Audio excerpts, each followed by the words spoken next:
For 18 months, Lily lived in silence after losing her father. Her mother tried everything, but nothing brought her voice back. Then one stranger at the playground changed everything. The afternoon sun filtered through the oak trees at Willowbrook Park, casting gentle shadows across the playground where children's laughter filled the warm spring air. Jessica Reynolds sat on a nearby bench, watching her 7-year-old daughter, Lily, swing quietly back and forth, her long brown hair flowing behind her like silk ribbons. At 34, Jessica had built a successful consulting firm that employed over 200 people. She was known for her ability to solve complex problems and communicate with anyone. But the one person she could not reach was the most important one in her world. Lily had not spoken a single word since the traumatic car accident that had claimed her father's life 18 months earlier. Jessica had tried everything: speech therapists, child psychologists, play therapy, even expensive specialists from other cities. The doctors assured her that there was nothing physically wrong with Lily's ability to speak.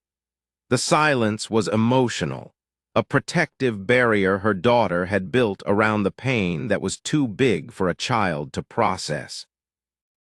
Today, like so many other days, Jessica had brought Lily to the playground, hoping that being around other children might encourage her to engage with the world again.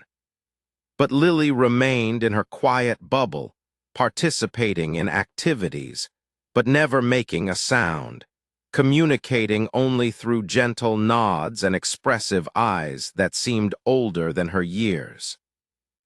As Jessica watched, a man approached the swing set with what appeared to be his daughter. He was perhaps in his early 30s, wearing a casual blue shirt and jeans with a kind of easy confidence that suggested he was comfortable in his own skin.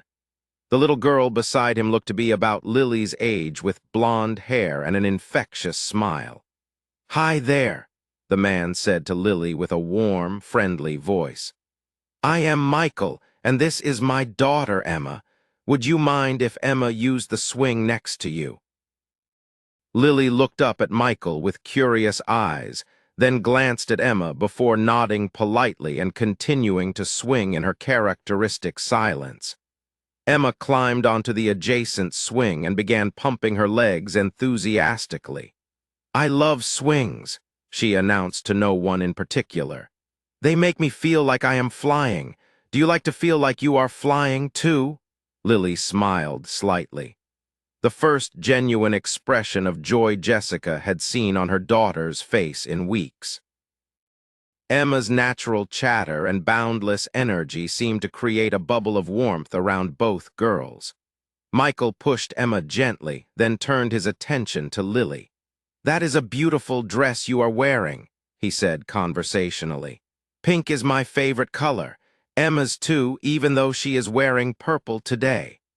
Jessica found herself leaning forward, amazed by Michael's natural way with children. He spoke to Lily as if her silence was perfectly normal, not something that needed to be fixed or overcome. There was no pressure in his voice, no expectation that she respond. "Daddy," Emma said as she swung higher, "can you teach this girl the secret swing trick you taught me?" Michael grinned at his daughter. "I suppose I could if she would like to learn. It is a very special technique that makes swinging even more fun." Lily's eyes brightened with interest, and she nodded eagerly. "All right," Michael said, positioning himself where both girls could see him clearly. "Secret is that you have to believe you are not just swinging, you are actually flying through clouds. And when you fly through clouds, you have to make the sound that clouds make." Emma giggled with delight. "Show her, Daddy." Michael took an exaggerated deep breath and began making soft, whooshing sounds as he demonstrated the motion of pumping his legs. Whoosh, whoosh, like the wind through the clouds. Emma immediately joined in, making her own whooshing sounds as she swung back and forth. "Whoosh, I am flying through a rainbow cloud." Lily watched this display with growing fascination. Jessica could see her daughter's internal struggle, the desire to participate, battling against the walls she had built around her voice. Michael continued his gentle encouragement. The best part about cloud flying is that every person makes a slightly different sound. Some people whoosh, some people make a gentle humming sound, and some people whisper like the wind. There is no wrong way to be a cloud flyer. Jessica held her breath as she watched Lily's lips part slightly.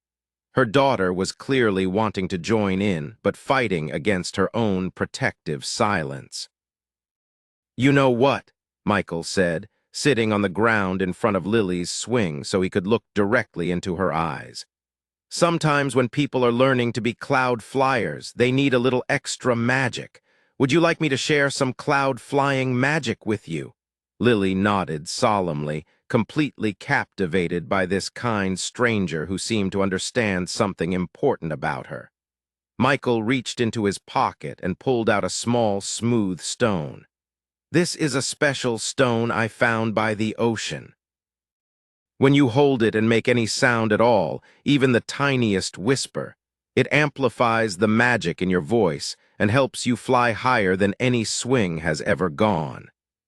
He placed the stone gently in Lily's small palm, closing her fingers around it carefully. "The stone works best when you close your eyes, take a deep breath, and let whatever sound wants to come out just flow naturally." Jessica watched in amazement as Lily clutched the stone tightly and closed her eyes. For several long moments, the only sounds were Emma's continued whooshing and the gentle creaking of the swing chains. Then, so softly that Jessica almost missed it, came the sound she had been praying to hear for 18 months. Whoosh! It was barely a whisper, fragile as a butterfly's wing, but it was unmistakably Lily's voice. Jessica's hand flew to her mouth as tears sprang to her eyes. Michael's face lit up with genuine joy, as if Lily had just accomplished the most remarkable feat in the world. "Perfect," Michael exclaimed softly. "That was beautiful cloud flying. I can tell you are a natural." Emboldened by Michael's encouragement and the magic stone in her hand, Lily took a deeper breath and tried again. "Whoosh," she said a little louder this time, her voice gaining strength and confidence. Emma squealed with delight. "She is doing it. She is flying through the clouds, too." For the next few minutes, both girls swung together, making their whooshing sounds and giggling as they imagined themselves soaring through imaginary clouds.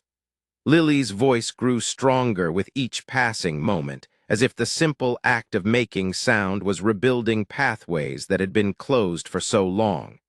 Jessica approached slowly, not wanting to break the spell that Michael had somehow woven around her daughter. "Mama," Lily called out suddenly, her voice clear and joyful. "Mama, I am flying through clouds. Listen." The word "mama" hit Jessica like a bolt of lightning. She had not heard her daughter's voice say that precious word since before the accident. Tears streamed down Jessica's face as she rushed to Lily's swing. "I hear you, sweetheart," Jessica managed to say through her tears. "You sound absolutely beautiful." Michael stood up, giving Jessica and Lily space for their reunion while keeping a gentle eye on both girls. When Jessica looked at him with overwhelming gratitude, he simply smiled and nodded as if helping children find their voices was the most natural thing in the world. "Thank you," Jessica whispered to Michael. "I do not know how you did that, but you just gave me back my daughter." Michael's expression grew thoughtful. "I did not do anything special. Lily was ready to speak again. She just needed someone to show her that it was safe. Sometimes we all need a little magic to remember who we are." Over the following weeks, Jessica and Michael began meeting regularly at the playground. Emma and Lily had become fast friends, and their children's bond had created a natural connection between the adults as well. Jessica learned that Michael was a music therapist who worked with children who had experienced trauma. He had an intuitive understanding of how to create safe spaces where healing could happen naturally. The magic stone was not really magic. Michael explained to Jessica one afternoon as they watched their daughters play together. But believing in magic is sometimes exactly what we need to take the first brave step toward healing. Lily's recovery was not immediate or complete. She still had quiet days when the weight of her grief made speaking difficult. But with Michael's gentle guidance and Emma's friendship, she began to rebuild her relationship with her own voice. 6 months later, Jessica and Michael sat together at Lily's school music recital, watching their daughters perform a duet. Lily's voice, once lost in silence, now soared clear and confident as she sang about butterflies and sunshine. "You know," Jessica said to Michael as they applauded their children, "I used to think that losing her voice was the worst thing that could have happened to Lily after losing her father." Michael took her hand gently, and now Jessica smiled, watching Lily beam with pride as she took her bow. "Now I understand that sometimes we have to lose our voice before we can discover what we really have to say."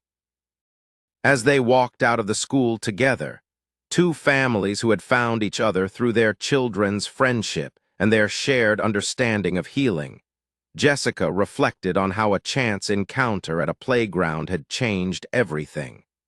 Sometimes, she thought, the most powerful magic is simply knowing that someone believes in your ability to fly again. And sometimes the greatest gift we can give another person is the patience to wait while they remember how to use their wings.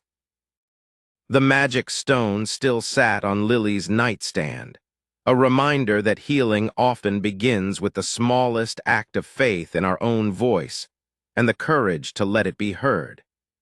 If this story moved you, don't forget to subscribe for more powerful stories of healing, hope, and second chances. Because sometimes the magic we need most is simply a story that reminds us we're not alone.